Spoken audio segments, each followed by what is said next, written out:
ဒီစီတော့အလုံးမင်္ဂလာပါခုနမြင်လိုက်တဲ့ဗီဒီယိုက live motion နဲ့ဘယ်လိုလုပ်မလဲဆိုတော့ကျွန်တော်ဒီနေ့မှာရှင်းလင်းလုပ်ပေးတော့မယ်နော်ဒီ teaching line ကိုလို့ချင်နေဆိုရင်ကျွန်တော်ဒီ video description မှာ V number နဲ့တကွာ TikTok link ကိုကျွန်တော်ရှာပေးထားပါတယ်တရှင်းလေးကို TikTok ထဲမှာတင်ပေးထားတာမို့လို့အဲ့ TikTok link ကိုထောက်ပြီးတော့မှ download ဆွဲလိုက်ပါနော်ဆိုတော့ကျွန်တော် live motion app ကိုတစ်ချက်ထောက်လိုက်မယ်အပေါင်းလေးကိုတစ်ချက်ထောက်9861080 background ကိုမြောက်တာ decrypt project နဲ့ပြည့်ထည့်ကိုဝင်လိုက်မယ်အထက်ရောက်လာပြီဆိုကျွန်တော်အပေါင်းလေးကိုတစ်ချက်ထောက်မီဒီယာလေးထောက်မယ်ကျွန်တော် edit လုပ်မယ် application လေးကိုထည့်လိုက်မယ်ဒီ teaching လေးကိုတစ်ချက်ထောက်ပြီးတော့မှဒီနေရာလေးကိုထောက်လိုက်ပါ extract audio ဆိုတာကိုထောက်လိုက်ဒီမှာအောက်ကပုံလေးကိုထောက်ပြီးဖြတ်လိုက်ပါခုန MP4 ထည့်လိုက်တာနော်ကျွန်တော်ဒီအပွားအဆက်ကိုနှိပ်ပြီးတော့မှ extract audio လောက်လိုက်တဲ့အခါမှာတန်တဲ့အယုတ်ကတိတဲ့ခွတ်တက်သွားတာအယုတ်ကိုကျွန်တော်ဖြတ်လိုက်တာ okay ဒီထဲမှာပါမယ့် V number တွေကို description အောက်မှာရှာပေးထားပါတယ်အဲ့ကကြည့်ပြီးတော့မှ base ကို V map လိုက်ပါ V map ဖို့တော့ဒီနေရာလေးမှာ V map မယ်ဆိုဒီနေရာလေးမှာဥပမာဆိုပါဆို 1:2 sample မှာ B တစ်ခုပါတယ်ဆိုပါဆိုအဲ့နားလေးလာပြီးတော့မှ V map မယ်ဆိုဒီနေရာလေးကိုတစ်ချက်ထောက်လိုက်တာနဲ့ B ဖြစ်တယ်နော်ဒီလိုမျိုးဒီမှာ B ဖြစ်တော့ပြီ okay မှားသွားပြီဆိုရင်အဲ့နေရာလေးကိုလာပါနောက်တစ်ချက်ထောက်လိုက်တာနဲ့ B ကပျောက်သွားပြီနော်အဲ့လိုမျိုးလေးပါ okay B map လို့ပြီးတာနဲ့ကျွန်တော် edit ကိုစမယ်ပေါက်လေးကိုတစ်ချက်ထောက် media ထောက်လိုက်မယ်ပြီးကျွန်တော်ပထမဆုံးနေတဲ့ data ပုံလေးထည့်လိုက်ပါ boss settings နဲ့ stretch to conversation ရဲ့ screen လေးဖြစ်လိုက်မယ်ပြီးလို့ရှိရင်ဒီတဲ့ပုံကို B data မလို့ဆိုရင်ဒီဘေးမှာ gain data လိုက်မယ် 1:4:2 sample နော်အဲ့ဒီ data လိုက်ပါပြီးရင်ဒီတဲ့ပုံမှာဒီတစ်ချက်ထောက်အစအောင်လာပါ move and transport ကိုတောက်ဒီနေရာလေးကိုတောက်စမှာ key frame ရှာလိုက်1000နဲ့400ဒါမှမဟုတ်1000နဲ့800ဒီကျွန်တော်ကြည့်လိုက်မယ်သူရှိ bit market 2:01 မှာအဲ့မှာလာပြီးတော့မှ1000နဲ့80เนาะပြီးဒီဘက်ကိုလာမယ်ဒီ bit market မှာတစ်ချက် key frame ရှာလိုက်ပြီးဒီရှိဒီအဆုံး bit market မှာ1000နဲ့100လောက်ဖြစ်ဖြစ်200လောက်ဖြစ်ဖြစ်ကြည့်လိုက်မယ်เนาะကဲဒီကြားမှာ grade ကိုထောက်အောက်က grade ကိုထောက်ဆုံးဒီဆွဲလိုက်ကျွန်တော်ရှေ့ကဒီအစနှစ်ခုကြားမှာအပေါ် grade ကိုထောက်ပြီးဆုံးဒီဆွဲလိုက်ပါโอเคเนาะဒီလိုမျိုးလေးเนาะโอเคဒီထဲမှာကျွန်တော် effect တွေပဲတစ်ချက်ထောက်ပါပုံလေးတစ်ချက်ထောက် effect ကိုနေ add effect ကိုနေပထမဆုံးအနေနဲ့ကျွန်တော်ဒီ distortion warp ကိုဝင်လိုက်ပါဒီအောက်မှာ tiny ဆိုတာ share တာလေးကိုတစ်ချက်ထောက်လိုက်ထောက် standard setting ကိုနေတကယ်လို့ဒီ tiny ကိုထဲမှာ metro frame ပေးလိုက်ပါ add effect ကိုနေမယ်ကဲခုနကကျွန်တော်ပြောချင်တာဒီ shape မှာရိုက်ပြီးတော့မှရိုက်ရှာလို့ရရင်เนาะဟို shape မှာထောက်ပြီးတော့မှကျွန်တော်လိုချင်တာ oscillate ဆို oscillate ကိုလိုချင်တဲ့ဟာကိုဒီမှာ OSCI လာကိုလိုချင်တဲ့ effect နာမည်ကိုရေးလိုက်တာနဲ့ဒီမှာပေါ်တယ် oscillate standard setting ကိုလိုက်ဒါအဲ့လိုမျိုးလေးလုပ်လို့ရတယ်เนาะ okay ကျွန်တော် oscillate မှာ angle ကို90ထားမယ်ဒီနေ့90အမှတ်ချိန်လိုက်ပေါ့နော်ဒီအောက်မှာ frequency ကို 0.40 ထားမယ်အမှတ်ချိန်လိုက်ပါဒီအောက်မှာ magnitude ကိုကြာရင်ကျွန်တော်60လောက်ထားလိုက်မယ် okay ဒီကထပ်ပါ air traffic ကိုလိုက်မယ်ဒီ move and transport ကိုထောက်ဒီ swing ကိုထောက် standard setting ကိုလိုက်ပါကဲဒီ swing ထဲမှာ frequencies ကို 0.50 ထားမယ်အောက်က angle 1ကို -2.00 angle 2ကို +2.0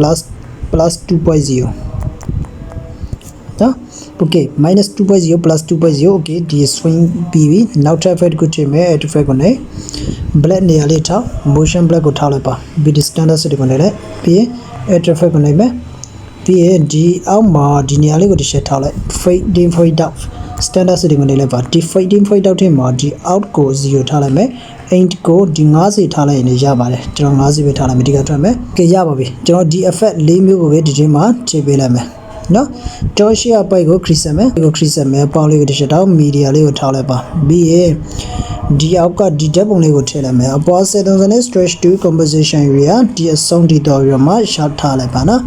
တပုံလေးကိုပဲထားလိုက်မယ်ပြီးလို့ရှိရင်ကျွန်တော်တို့ဒီဓာတ်ပုံကိုတစ်ချက်ထောက် move and transport ကိုထောက်ဒီနေရာလေးကိုထောက်လိုက်ပါစမလား key frame ရှာမယ်ကဲ1080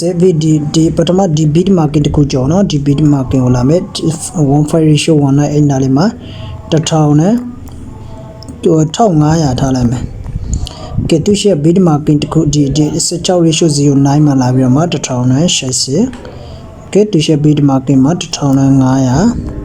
သူရှိ bit market မှာ1080သူရှိ bit market မှာ1500သူရှိ bit market မှာ1080သူရှိ bit market မှာ1500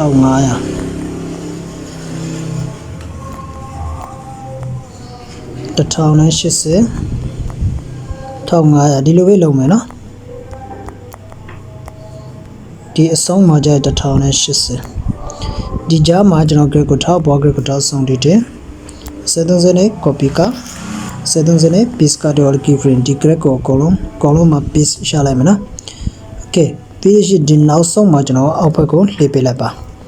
okay ပြီးဒီ bit marking ကိုဒီ depth ပုံကို bit marking လိုက်ကျွန်တော်အပိုင်းခွဲလိုက်မယ်နောက်ဆုံးအနေနဲ့တော့ကျွန်တော်ဒီ tiles ကိုပဲထည့်ပေးလိုက်မယ် metro ကိုဖွင့်ပေးလိုက်ပါတော့ဒီကထွက်မယ် bit marking ဆိုကျွန်တော် keyframe ရှာထားခဲ့ပြီးဒီနားမှာတစ်ချက်ရှိမယ်ဒီနားမှာတစ်ချက်ရှိတယ်ဒီနားမှာတစ်ချက်ကျွန်တော်ဒီမှာဒီရှေ့မှာဆို bit marking တစ်ခုချင်းစီမှာအပိုင်းခွဲသွားမယ်ကျွန်တော်ခွဲတယ်လို့ပဲလိုက်ခွဲနော်အပိုင်းခွဲလိုက်ပါခွဲလို့ပြီးရင်ကျွန်တော်ပထမဓာတ်ပုံတစ်ပုံကိုထားမယ်ပေါ့နော်ဒုတိယပုံလေးကိုတစ်ချက်ထားအပွား73နဲ့ flat horizontal ဒီကြတော့မိတ်ဆွေတို့မှာဓာတ်ပုံတွေအများကြီးရှိရဲ့ဒီနားမှာတစ်ပုံဒီမှာတစ်ပုံဒီမှာတစ်ပုံတယောက်တစ်ခုတစ်ပုံပြောင်းပေးလိုက်ပေါ့နော်အဲ့လိုမျိုးကျွန်တော်တို့မျိုးဒီပြောင်းပြန်အတိမလုပ်ချင်ဘူးတစ်ခုတစ်ပုံပြောင်းချင်နေဆိုရင်ဥပမာကျွန်တော်ဒီမှာတော့တစ်ခုဒီမှာပြောင်းပြန်ဒီမှာတစ်ဒီမှာပြောင်းပြန် okay မိတ်ဆွေတို့ကပုံပြောင်းချင်နေဆိုရင်ပုံလေးကိုတစ်ချက်ထောက် color and fill ကိုနေ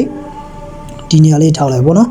ပုံအစားထိုးခြင်းရေဆိုပြောပြရတာပါအဲ့ဒီနေရာလေးထိုးလိုက်ထောက်ပြီးတော့မှကျွန်တော်တို့ဒီပုံလို့အစားထိုးခြင်းရေအဲ့ပုံလေးထောက်အပေါင်းလေးနှိပ်လိုက်အဲ့ဒါဒီမှာဓာတ်ပုံဝင်သွားပြီနော်ဒီမှာတစ်ပုံဒီမှာတစ်ပုံဖြစ်သွားပြီအဲ့လိုမျိုးလေးလုပ်လို့ရတယ်ကျွန်တော်ကကြာရင်ဓာတ်ပုံတစ်ပုံလေးကိုလုံးမှာမို့လို့ဒီနေဒီကောင်လေးကိုပြောင်းပြန်တိပေးကျွန်တော်တောင်းလိုက်မယ်တကယ်လို့ဓာတ်ပုံပြောင်းလေးပြောင်းပြန်တိလုပ်စရာမလိုဘူးနော်ကျွန်တော်တပုံလေးမို့လို့ပြောင်းပြန်တိလုပ်မှာတစ်ပိုင်းကြော်ပြီးတော့မှဒီလိုမျိုး flat horizontal ကိုနှိပ်ပေးလိုက်ပေါ့okay ကောင်းလေးထောင်း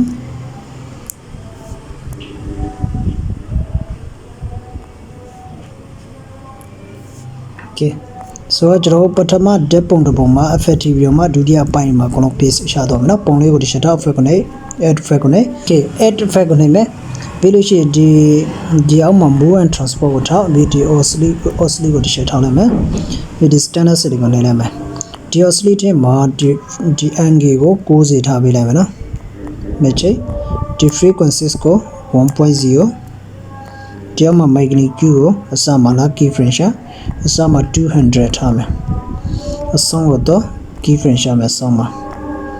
0ထားပေးလိုက်မယ်နော်။ဒီကြားမှာကျွန်တော် grade ကိုထောက်ပေါ် grade ကိုထောက်ဆုံးတိတင်လိုက်ပါ။ဒီတော့ effect ကနေပြီးတော့မှနောက်ထပ်ဒီ swing ဒီမှာရှိပြီးသား swing ကိုပဲထည့်လိုက်မယ်ဒီ swing ထဲမှာ frequencies ကို 1.0 match ကဲ angle 1ကို -4.0 ထားမယ် match နော်အစမှာလာ keyframe ရှာလိုက်ပါအစမှာ 4.0 အဆုံးတော့0ထားလိုက်မယ်ကဲဒီအောက်မှာ angle 2ကိုလည်းဒီအဆုံးမှာ2ကို0ထားလိုက်မယ်အစကိုလာပြီးတော့မှ 4.0 ထားမယ်နော်okay 4.00 que diga traba now fed ku chime at effect ne vidi color light နေရာလေးထားပြီးတော့မှ exposure gamma ကိုထားမယ် standard setting ကိုနေလိုက်မယ် exposure gamma မှာစောက်လာ keyframe ရှာလိုက်မယ် sum မှာသူ့ကို 1.0 ထားမယ်ဒီနေရာလေးထားပြီး 1.0 match အဆုံးတော့0ဒီကြားမှာ grade ကိုထားပေါ် grade ကိုထားဆုံးထိတင်လိုက်တော့ okay ဒီအထက်ပါ now fed ku chime at effect ကိုနေမယ် black နေရာလေးထားမယ်ဒီ motion black ကိုတစ်ချက်ထောက် standard setting ကိုနေလိုက်မယ် okay ဒီကထပ်ပြီး add effect ကိုနေမယ်ပြီးဒီ description word ထဲမှာဒီအောက်ပေါ်တင်ဒီ wave ကိုတစ်ချက်ထောက် standard setting ကိုနေလိုက်မယ်ဒီ wave ထဲမှာဒီအစောက်လာ keyframe ရှာလိုက် 1.0 ထားမယ်ဆမ်းမှာ 1.0 match အဆုံးတော့အဆုံးမှာ0ဆုံးကိုလာဆုံးမှာ 0.30 ထားမယ်ဒီကြားမှာ grade ကိုထောက်အပေါ် grade ကိုထောက်ကောက်ဆုံးတည်တင်လိုက်နော် angle ကိုအစအောင်လာမှာအစမှာ90ထားမယ်အဆုံးမှာ sorry ဒီမှာ90 keyframe ရှာလိုက်နော်ဒီအဆုံးကိုတော့ပြီးတော့မှ90ထားမယ်ပြီးဒီကြားမှာကျွန်တော် grade ကိုထောက်ပေါ် grade ကိုထောက်ဆုံးတည်တင်လိုက်ပါကောက် okay spaces ကိုကြာရင်ကျွန်တော်တစ်စေထားမယ် magnitude ကိုဒီအစမှာလာပြီးတော့မှ keyframe ရှာပြီး 2.0 အဆုံးကိုတော့ပြီးတော့မှ0ထားလိုက် okay ဒီကြားမှာကြာ grade ကိုထောက်break ဒီလိုမျိုး ဒီလိုမျိုး grade ပဲဆွဲပြလိုက်ပါ warframe ကိုမှာကြာရင်အစားလို့ keyframe ရှာပြီးတော့မှသူ့ကိုအစမှာ warframe ကို-180ထားလိုက်မယ်ဒီအဆုံးကိုတော့တဲ့အခါမှာသူ့ကို10ရိုးလေးထားလိုက်မယ်ဒီကြားမှာကျွန်တော် grade မဆွဲဘူးဒီကောင်လေးကိုပဲ730နဲ့ duplicate လုပ်လိုက်မယ်အောက်က wave 4ကိုတစ်ချက်ထောက်ပါအစအောင်လာနော်ဒီ fast ကိုဒီအစမှာ 1.50 ဒီအဆုံးကိုရောက်တဲ့အခါမှာ 0.50 ထားမယ်ဒီကြားမှာ grade ကိုထားပေါ် grade ကိုထားအောက်ကကောင်ဆုံးတင်လိုက်ပါနော်ဒီလိုမျိုးလေး okay ဒီအောက်မှာ angle ကိုအစအောင်လာပါအစမှာသူ့ကို0ထားလိုက်ပါအဆုံးကိုတော့တဲ့အခါမှာ90ထားလိုက်မယ်ဒီကြားမှာ grade ကိုထား grade ဆွဲပြီးသား sorry အဆုံးဒီဆွဲလိုက်နော်ကဲပေါ်မှာလေးကျွန်တော် grade ဆွဲခဲ့လား grade ဆွဲခဲ့ okay spacing ကို10ဒီတိုက်ထား magnitude ကိုကြာရင်အစမှာသူ့ကို 1.5 လောက်ထားလိုက်မယ်အဆုံးမှာ0ပေါ့ grade ကလေးမှန်နေဆိုရင် sorry grade က8တက်ပဲထားမယ်နော်ဒီအောက်မှာ warframe ကိုအစမှာသူ့ကို plus 180 plus 180နော် okay ဒီဘက်ကိုလာပြီးတော့မှ minus plus 90ထားလိုက်မယ်ဒီကြားမှာ grade မဆွေဘူး now effect ကိုတင်မယ် black ဆိုတဲ့ဒီ motion black ကိုတစ်ချက်ထိပေးလိုက်နော်အဲ့ effect ကိုနေပြီးတော့မှထပ်ပြီးတော့မှနောက် effect ကိုတင်မယ် move and transport ထောက်ပြီးတော့မှ random displacement ကိုတစ်ချက်ထောက်မယ် standard select ကိုနေလိုက်မယ်ဒီ random displacement မှာဒီ debate မှာကင်လာပြီး keyframe တစ်ချက်ရှာလိုက်သူ့ကို10ရိုးလေးထားပေးလိုက်မယ်အဆုံးကိုတော့တဲ့အခါမှာ100တီတီကြာကြည့်လိုက်မယ်ဒီကြားမှာ grade ကိုထားအောက်က grade ကိုထားဒီလိုမျိုးအဆုံးလေးဆွဲပေးလိုက်နော် okayဒီအောက်မှာ scatter ကိုရှိရယ် scatter ကိုဒီ bit market မှာတစ်ချက် keyframe ရှာပြီးတော့မှသူ့ကို10ရိုးလေးထားပေးလိုက်မယ်ဒီအဆုံးကိုတော့ keyframe ရှာအဆုံးမှာလာပြီးတော့မှသူ့ကိုကျွန်တော်ဒီ100လောက်ထားလိုက်မယ်နော်ဒီကြားမှာကျွန်တော် grade ကိုထားအောက်က grade ကိုထားဆုံးလေးဆွဲပေးလိုက်ပါဒီ evolution ကိုစမှာလာဒီအလင်းမှာလာ keyframe ရှာလိုက်0ထားမယ်ဒီအဆုံးမှာ 5.0 လောက်ထားမယ်ကဲဒီကြားမှာလာပြီး grade ကိုထားအောက်က grade ကိုထားဆုံးလေးဆွဲပေးလိုက်ပါနော်ရပါပြီဆိုတော့730လေး copy all effect လုပ်ပြီးတော့မှဒီနောက်ကအပိုင်းတိုင်းမှာ paste ချလိုက်ပါဒီအပိုင်းလေးထားပြီး effect ကိုလည်း730လေး paste effect ကဲ paste ချလို့ပြီးတာနဲ့ကျွန်တော်ဒီ shade ကအပိုင်းကိုလာမယ်ကျွန်တော်ဒီပထမဆုံးပုံကူးပြောက်လို့ပြောရမှာပေါ့အဲ့နားလေးမှာကျွန်တော်ဘာလုပ်မလဲဆိုရင်ကျွန်တော်ဒီeffect ဒီ background တစ်မျိုးထည့်မယ်ဗျာဒီ beat မှာကင်းလာပါ 14:00 ထိအဲ့မျိုးပေါင်းလေးကိုတစ်ချက်ထားဒီ background ကိုထားပေါ်730နဲ့ stretch to composition area screen ပြလိုက်မယ်ဒီ background ကို 17:180 လာပြီးတော့မှဒီခုနကလဲဒီနေရာလေးထောက်လိုက်တာเนาะအဲ့လိုမျိုးဖြစ်သွားလိမ့်မယ် okay ဒီတဲမှာကျွန်တော် effect ကိုတော့နဲ့ effect ကိုနဲ့ add effect ကိုနေမယ်ပထမဆုံးအနေနဲ့ကျွန်တော်ဒီ other ဆိုလေးနေရာလေးထောက်ပြီးတော့မှ copy background ကိုထောက် standard setting ကိုနေလိုက်ပါเนาะ copy background ထိပြီးတော့နဲ့ add effect ကိုနေမယ်ပြီးဒီထဲမှာကျွန်တော်ရှိနေတဲ့ wave 1ကိုကျွန်တော်ထိပေးလိုက်မယ် wave 1ကဒီ fast ကိုပေါ့နော်ကျွန်တော်ဖုန်းအနေနဲ့ကြောင်းနေပြဒီစမှာတစ်ချက် keyframe ရှာလိုက်သူဒီတိုက်ထားမယ်ဒီပုံကူပြော beat marking က 1:4:2 sample အဲ့နားလေးမှာကြာရင် 0.50 ထားမယ်ဒီအဆုံးကိုရောက်တဲ့အခါမှာ 1.0 ထားမယ်နော် 1.0 ဒီကြားမှာကျွန်တော် grade ကိုထားပေါ် grade ကိုထားအဆုံးဒီမတင်လေဒီလိုမျိုးလေးတင်ပေးလိုက်ပါ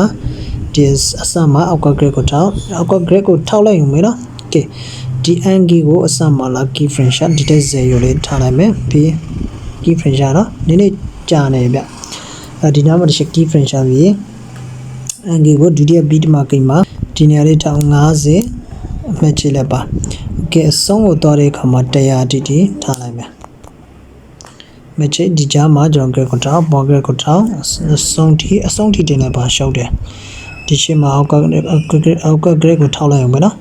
ကဲ displacing ကိုကျွန်တော်ပုံမှန်တိုက်10ပဲထားမယ် magnitude ကိုစမ်းမှာ keyframe ရှာလိုက်သူကို0လေးထားလိုက်မယ်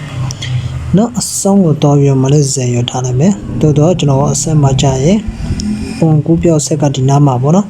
အဲ့နားလေးမှာကြာရင်သူကို 6.0 ထိထားလိုက်မယ်ဒီကြားမှာ grade ကိုထားအောက်က grade ထားလိုက်ဒီရှင်းဒီနောက်မှာအပေါ် grade ကိုထားအဆုံးဒီတင်လိုက်ပါဒါမှမဟုတ်ရင်ဒီလိုမျိုးလေးထားလိုက်ပါနော်အောက်မှာ warframe ကို90ထားမယ်အစ30နဲ့ duplicate လုပ်လိုက်မယ်အောက်က wave 4အထိမှာဒီကိုကျွန်တော်အစမှာသူ့ကိုဒီ keyframe ဖြုတ်လိုက်50ရှိနော်50ကစမယ်ကျွန်တော်ဒီဘက်ကိုလာမယ်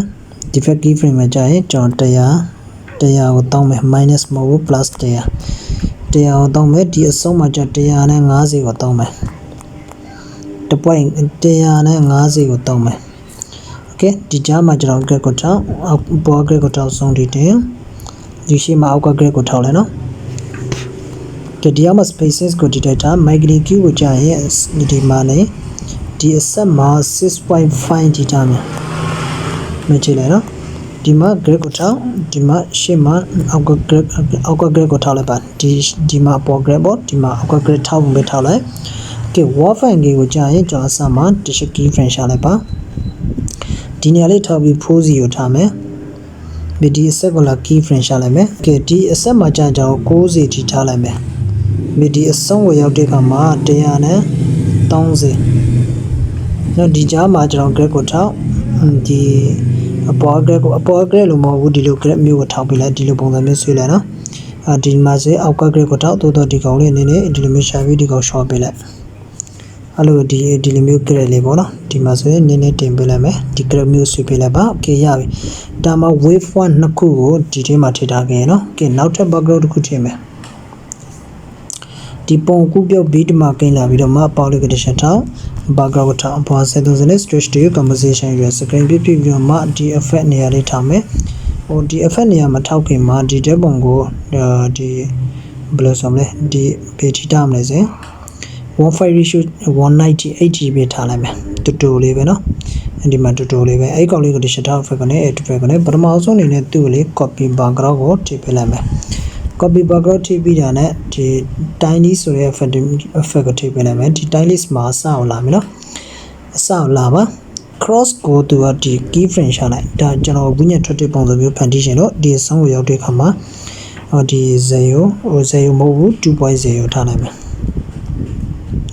2.0 ဒီကြားမှာကျွန်တော် grade ကိုထောက်ပေါ် grade မထောက်ရင်ရမယ် grade မထောက်လိုက်ဒီကောင်က grade ထောက်လို့မရဘူးနော်ပြီးဒီကထွက် add effect ကိုနေမယ်color light နေရာလေးထားပြီးတော့မှဒီ crucial position ထားလိုက်မယ် standard setting ကိုနေလိုက်မယ်ဒီ crucial ထဲမှာစအောင်လာမယ် key frame တစ်ချက်ရှာလိုက်ပါဒီအဆုံးကိုလာတဲ့အခါမှာ1000 dd ကျွန်တော်ရွှေ့လိုက်မယ်1000 dd ကျွန်တော်ရွှေ့လိုက်မယ်နော်မဲ့ချလိုက်ပါကဲဒီကြားမှာကျွန်တော် grade ကိုတော့မဆွဲတော့ဘူး okay ဒီက track blending opacity ကိုထောက်ဒီ beat market မှာတစ်ချက် key frame ရှာလိုက်ပြီးဒီအဆုံးရောက်တဲ့အခါမှာသူ့ကို0လေးထားပေးလိုက်ဒီနောက်မှာသူကဝင်းရထွက်သွားတဲ့ပုံစံမျိုးလေးဖြစ်သွားလိမ့်မယ်နော် okay ဆိုတော့ကျွန်တော်ဒီ effect တစ်မျိုးရပြီနောက်ထပ် background တစ်ခုချိန်မယ်ပေါက်လေးကနေ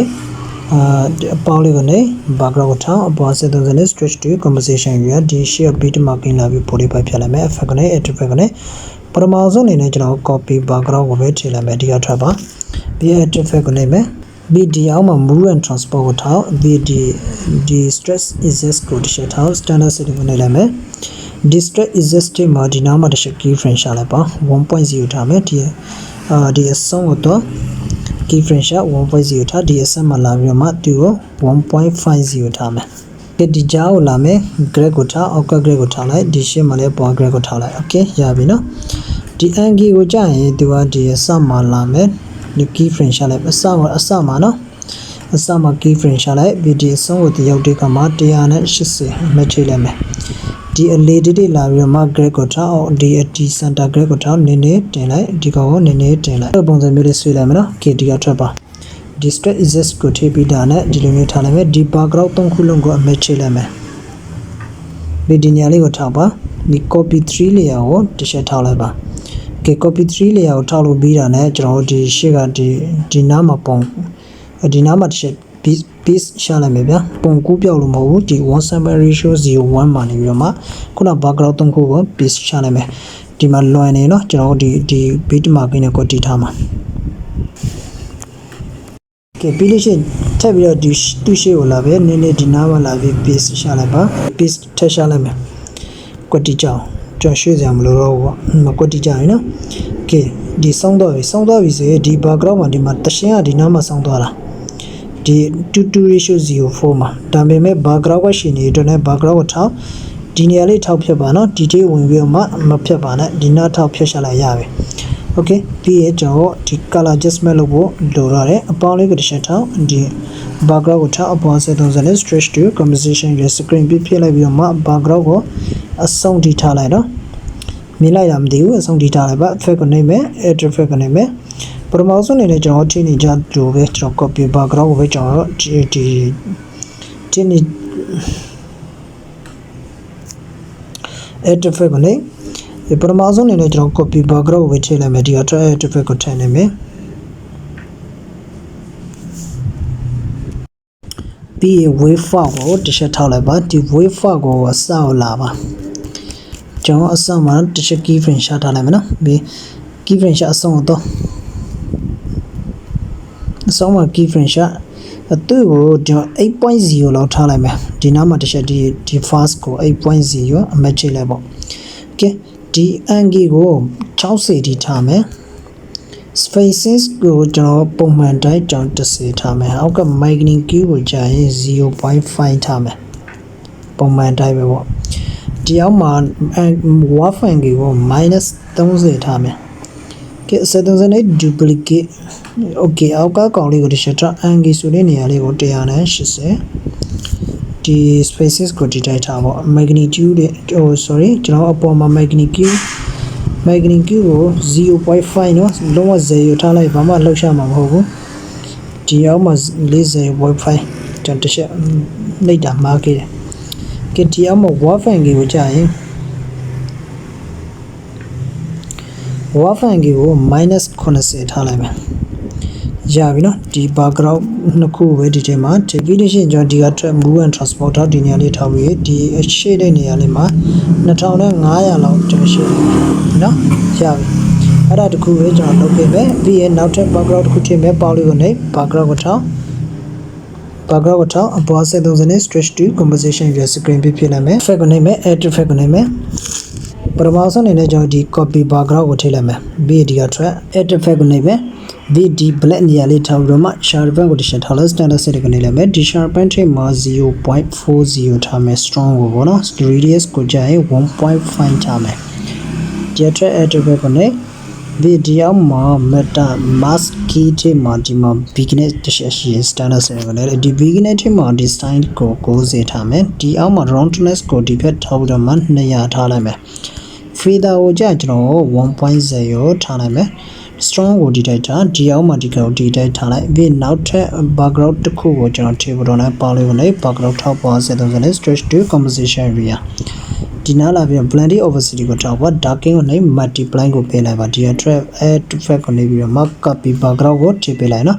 okay add effect ကိုနေပြီးတော့ saturation color light နေရာလေးထောက်ပြီးတော့ saturation vibrance ကိုတစ်ချက်တော့ standard set ကိုလည်း saturation vibrate မှာ saturation ကို 31 ထားမယ်